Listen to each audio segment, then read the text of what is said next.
Hello, hello, hello. Welcome, people of YouTube, to another episode of What the Football Euro special. And rounding up this series, it wouldn't have been a better roundup than the group of death. Uh, Joining us today is our own very Mr. Karim Divyansh Benzema. How are you, sir? uh, just video recording people and scoring goals. All Same for as one heart. usual. All good, all good. And just Yeah. saying that Vinicius is not playing for us. Same, same. Usual stuff, usual stuff. Okay, so just there is a reason we are not changing our clothes in the video. There is a reason. It's not that we are just putting on the same clothes for 4 consecutive days. There is a reason. We are just recording it on the same day. Due to our tight schedule, we have another channel to maintain. DMT MMA. Go and like and subscribe that also. Okay, now, हो जाओ भाई, hammer सब शुरू. Moving on, jokes aside, we are going to put apparently all three of the teams under the microscope in France, Germany, and Portugal. Of course, the big threes. France being the favorites, I think, bookies' favorites, last tournament's finalists. Portugal being the defending champions, of course, and Germany being Germany. So sorry, sorry to Angry for love lost, but I think that's about all we can cover for the time being. We will cover them for any time that Okay, we have already uh, covered that. yeah, that's about it. They exist. They exist. Yeah. So the French squad, of course, being one of the most talented squad and one of the most I think I have never seen a squad so much power packed with players who are absolutely absurdly talented. There's players, of course, there's Kylian Mbappe, and I'm not even including him in this discussion right now because I think he stands in a league of his own right Yeah. now.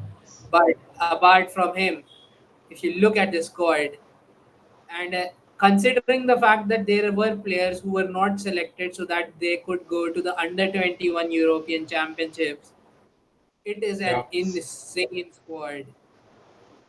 Yeah. Uh, so I would just quickly just pointing out the players who did not, who were not picked because of the under 21s. Few of them were Hussein Awar, Eduardo Camavinga, Deo Upamecano. Like, can you actually believe like these are the players who they're just letting their under 21s use, although they did not win the under 21 championship. Yeah. Still, yeah. It is an insane squad. Do you find any problems, or what are your pros and cons about this squad? Uh, I mean, like, what else to say? France are the favorites. Not in the like this group. They are definitely the favorites to win the competition, the tournament Euros. They have reached the finals last year. They should have won it, but they didn't. So, but again, they won the World Cup. And now I believe they are on a mission. And according to me, probably they're gonna win it. I mean, like France gonna win the Euros without any doubt. I mean, like there is no argument if you're gonna look at their squad, goalkeeper, defenders, midfielders, forwards. I mean, like you can literally make a separate team, and that team would even maybe defeat some quite well-known nations. In the you can take a look at the squad on the left hand side of the screen. Definitely, Loris gonna start in the keeping. In the defenders, they have Bahrain, they have Lenglet, Digne, Hernandez, Pavard, so Kimpembe. So I mean, like they already have a well settled backline. They don't have to shuffle much. In the midfield, also they have Pogba, they have Kante. I mean, like we have already made a video praising Kante, so let's not go down that road again. They have Lemar. Rabiot is obviously didn't get much of a playing time in Juventus and maybe lacking some confidence, but I believe he's going to have a good season. And in forwards, I mean, like, what to say? They have Griezmann, they have Mbappe, they have Benzema coming in the squad. Yups. After a long, long, long break. Uh, they're gonna play Oliver Giroud. He was a key striker in their 2018 campaign. He won the cup without even having a single shot on target. So that I believe that's a record on his own. I mean, like, you are a striker. You haven't forget about scoring a single goal. You haven't hit a shot that is on target, and you are still a World Cup winner. So that's something that's a force to reckon with. But I mean, like, there's no, I won't say there's this problem with the squad. They have a well sought out squad. They don't need anything. They have a good coach. I believe they're gonna win. I'd not win, but definitely in the top four for me. Definitely top. Yeah, the only thing that makes me skeptical about them winning is like they're like the bookie's favorite, and the favorites never win. Yep. Yeah, definitely. And but But they did not win the to. World Cup. They did win the World Cup. I mean, like, they were the favorites then. Yeah, So they pointing did out the win the. squad depth, just like you said, I think it is absurd. Like everybody is going to point out, the squad depth is insane. The fact that they just have Clement Longley, Kurt Zuma, and Thomas Lemar, who did not even have good seasons, Yep. and they're just there, and nobody is caring. Like what? Of course, the recognition of Usman Dembele coming back into the side is amazing. There's two players that I would have really liked to see back in the squad. Theo Hernandez, he has had an exceptional season at Milan. Probably one of the players who started into the season 2019-20. His form helped Milan to convert this whole campaign into this. And Fallow Mendy, of course, got injured right before and could not make squad. Yep. Husam Awar is, I think, is somebody whose stock would have really risen if he would have been able to play. But I think Marcus Thuram is going to be a player to really look out for. Marcus Thuram and Jules Kounde. I Yep. think even people at the Athletic pointed it out. Jules Kounde is a player who's been heavily linked with Manchester United. He's had a great season with Sevilla, and whenever he's played with the ball, he makes good progressive runs.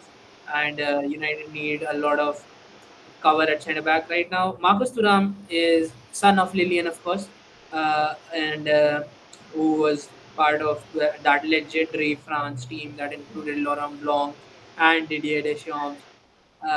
In an interesting fact about this French squad, especially including Didier Deschamps, is if Didier Deschamps' French side wins this Euro, Didier Deschamps becomes the first player to ever win the World Cup, the Euros, as a player and as a manager. So Yep. that does not sound right for a single player person. So many medals. I don't And find it's it fun. quite possible. Like, it's not like it's a dream. It's quite achievable. Looking at the squad and their form and their performance right now. Yeah, it definitely is. And if you look at the likes of Olivier Giroud is just there now. I think the inclusion of Benzema is a real trump card. Uh, we all know how good a season he's had. He's basically carried Real on his back, even in the semi-final against Chelsea. Sorry, he had the goal he scored was out of the blue. He had no right to score it, and that just basically summed up his form for me. He had been scoring and creating in so many ways for Real, and like he has really stepped up over the past seasons, and I think it is really well deserved. Yeah, I mean, like, just to add to your Benzema point. I mean, like, he was definitely under the shadow of Ronaldo. I mean, like, but true football fans, like people used to criticize him a lot that he missed chances and stuff like that. Yes, he do miss open goals.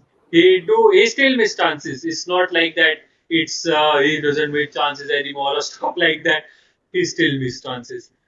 But like the central role that he played even at the time of Ronaldo was so crucial that he used to mark the defenders. His like inside the box placement and his movements that caught the attentions of the defenders, and then Ronaldo is free. So people for so long didn't even value what they have. But even though after Ronaldo's departure, for quite some games, he was not on the top of his game. There was everything going on with Real Madrid, not to blame Benzema. But when the time comes, man, that Benzema steps up and everybody is now praising Benzema, which the credit he would have been deserved, like maybe for 6, 7 years. But I mean, like he's deserving. He has got a call up for national squad, and I believe he's just gonna deliver in these Euros. Definitely. Do you think France are going to win? For me, yes. Like I have said that previously also. For top, France is definitely in the top four for me. And after that top four, things can change. But yeah, I'm gonna place my bet on France definitely, man. France are the favorites. Yep. Yeah, so that gives us a good segue into a team that could actually trouble France and did trouble France in this uh, group stage. Sorry, and that is being Joachim Löw's Germany. Not So what? anymore. Flick is the new manager. Yeah, but Flick, yeah. he Joachim Löw's last tournament. This is Yep. Joachim Löw's last Yeah, tournament, yeah, and he's of course, as you can see in the picture, he's finally recalled Mr. Horse Thomas Muller, yeah. uh, and yeah. So what are your thoughts on the German squad? Yeah, I mean, like, I was honestly, I was surprised when Muller was called up. I was not expecting Muller to come back in the squad after what happened in 2018 or I mean, like, even 2016 Euros. But yeah, it's a good thing.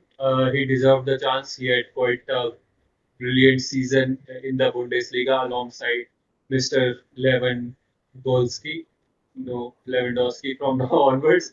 So yeah, I mean, like if you're gonna look at squad on paper for Germany, they have quite a solid, literally a solid squad. Apart from their forwards, they have a quite solid squad. In the goalkeeper, definitely Noel gonna start. There is no doubt about that. We have seen Rudiger in the Champions League final. He has played probably the most crucial role in the Chelsea side, injuring Mr. De Bruyne. But I mean, like he's a good player. Apart from injuring De Bruyne, he had quite a good game even in the Champions League final. There is Hummels in the back, definitely Sule, coach Gunter. I don't think they have a good team. I mean, like I just sum it with that because in the midfielders they have Kimmich, Cruz, Gnabry, they have Kai Havertz, Muller is called up again, Sane is there, Gundogan is there, Emre Can is there. So their midfield is quite strong, no doubt about that. But everything nullifies with Timo Werner on the attack. So Germany could I don't think like it's quite a debatable thing if we're gonna say that Germany is not gonna make through the group stages, looking at their squad on paper. But I believe, yeah, it's something to look out for. Yeah, it So definitely yeah, is. yeah, It definitely is something to look forward to, especially the squad that has been put forward. There's so many talented midfielders, especially the way the form they've had. Joshua Kimmich, Tony Cruz, Ilkay Gundogan coming off his best goal scoring season. No midfielder in the Premier League scored more than Ilkay Gundogan, which is I don't think is surprising. He got two consecutive Player of the Month awards or something. Thomas Muller, of course, had a great season with Bayern Munich again. Serge Gnabry is going to be a very crucial goal scoring aspect, especially considering Timo Werner. Uh, apart from that, Jamal Musiala is going to be. I know he's not Sidhu Musala, and I But just I don't think that he's gonna start. he's Because not going to get yeah, many minutes, but it is yep. going to. He is a very good player. That's all. No, definitely. Uh, the midfield is packed. Like how who do you start? Who do you not start? Leon Goretzka has to play. Florian Neuhaus is so flexible. He can play just above the as a link in between to the forwards and the defense, and he can just sit over the defense, help center backs, play as a third center back if Germany were planning to play in a back three. And we can also see Leroy Zane on the wing. He probably did not have had the best of seasons. We've seen Leroy Sané flourish at Manchester City, and I think if the tournament was going to be happening last season, then we would have definitely picked out Leroy Sané as a player to watch out. Not, I think he will start because he will start, but I don't think he is going to be as crucial as say a Kimmich or a Gundogan. And of course, the forwards are Kevin Volland and Timo Werner, who provide their own dynamic. But I think the depth of the forwards shows you the problem. They do not have Miroslav Klose kind of a person who would be like a, a presence up top. So, what pros and cons do you see in the squad apart from the whole midfield debacle? But just continuing your point, just to be honest, Germany never had a proper striker. I mean, like even if you're gonna look at the 2016 Euro campaign or even in 2018 World Cup or in 2014, they never had a proper striker. There were players that eventually play the role of a striker and score goals. Even we're gonna say that Marco Ruiz is gonna miss the squad. He is someone who should have been in the squad at least. He pulled out. He pulled out Yeah, himself. he pulled out due to his personal reasons. But yeah, I mean, like apart from midfield, their backline is good. It's not. I won't say it's bad. It's good. It has an Atlanta player. You like all the Atlanteans. And there is Robin Koch, and I mean, like I've already talked about Rudiger, Hummels, and so I don't think their backline is not weak. It definitely it's not great, but it's not weak. They are good, and so I believe it's on going to rely on their midfield because I don't expect anything from their strikers. I don't expect them to score goals. I don't expect them to do anything. They are just there on the pitch or on the scores, not even on the team sheet, just because they have to play something. So I mean, like it's all on the midfield for them. That's why I'm saying that maybe they are not gonna make through the group stage. Maybe we're gonna come to that segment. So, do you think this group is? How far do you see Germany going? If they qualify the group stage, uh, definitely not far. Maybe quarters. Maybe I don't see them winning a lot. I don't think they after group stage. I don't think they can win 2 or 3 games. No, I guess at most one win if they can. So maybe quarters, but I don't see them going as far in the tournament. But quite interestingly, I was just seeing one of those reports. The probability of Germany winning this Euros. So Germany was ranked fifth, I guess. Yep. So they were like a fifth favorite to win the Euros, and they were above Portugal, Croatia, and all that, and England.